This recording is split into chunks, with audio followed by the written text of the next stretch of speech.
सरकार Vodafone idea के लिए एक बड़ा राहत पैकेज तैयार करने पर विचार कर रही है।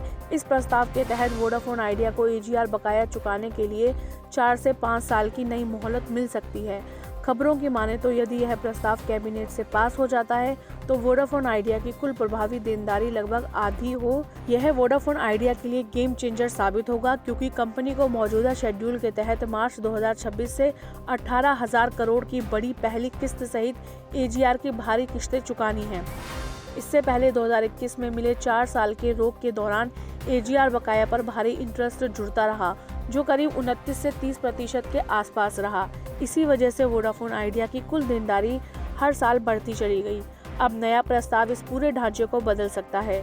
इसके तहत एजीआर बकाया पर 4 से 5 साल की नई मोहलत दी जा सकती है, यानी प्रिंसिपल रीपेमेंट 2030 के आसपास शुरू होगी। एक उच्च स्तरीय कमेटी, जिसकी अध्यक्षता सचिव के अधिकारी करेंगे, डॉट और वोडाफोन आइडिया दोनों की बात सुनकर अंतिम एजीआर देनदारी तय करेगी। इस प्रक्रिया में देनदारी पर लगने वाले ब्याज और जुर्माने का एक बड़ा हिस्सा माफ किया जा सकता है। सबसे महत्वपूर्ण बात यह है कि एक बार रकम तय होने के बाद उस पर चक्रवृद्धि ब्याज लगना बंद हो जाएगा। वोडाफोन आइडिया को सिर्फ उस निर्धारित मूलधन को ही विस्तारित किस्तों में चुकाना होगा। इस कदम से वोडाफोन आइडिया के लिए वित्तीय अनिश्चितता काफी हद तक खत्म हो जाएगी। अब एजीआर देनदारी में कमी कैसे आएगी, इस पर भी तस्वीर धीरे धीरे साफ हो रही है।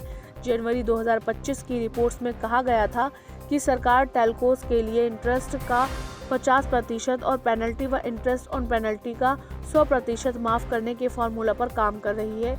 ये फार्मूला से वोडाफोन आइडिया की एजीआर देनदार में करीब 52,000 करोड़ तक की कटौती संभव बताई गई थी। इंडस्ट्री एस्टीमेट के मुताबिक 2025 तक वोडाफोन आइडिया की एजीआर लायबिलिटी करीब 80 से 85,000 करोड़ के दायरे में मानी जा रही थी। सरकार राहत देना चाहती है, क्योंकि वोडाफोन आइडिया ने स्पष्ट किया है कि राहत के बिना FY26 के बाद कंपनी टिक पाना मुश्किल है। सरकार और पीएमओ पर 3 प्लेयर टेलीकॉम स्ट्रक्चर जियो, एयरटेल और वोडाफोन आइडिया को बनाए रखने का भी दबाव है। सबसे महत्वपूर्ण, सरकार खुद वोडाफोन आइडिया में 49% की हिस्सेदारी रखती है। इसलिए कंपनी के डूबने का सीधा नकारात्मक असर सरकारी खजाने और बैंकिंग सिस्टम पर भी पड़ेगा।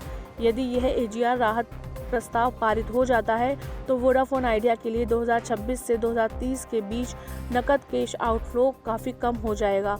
इससे कंपनी की बैलेंस शीट से गोइंग कंसर्न का जोखिम हट जाएगा।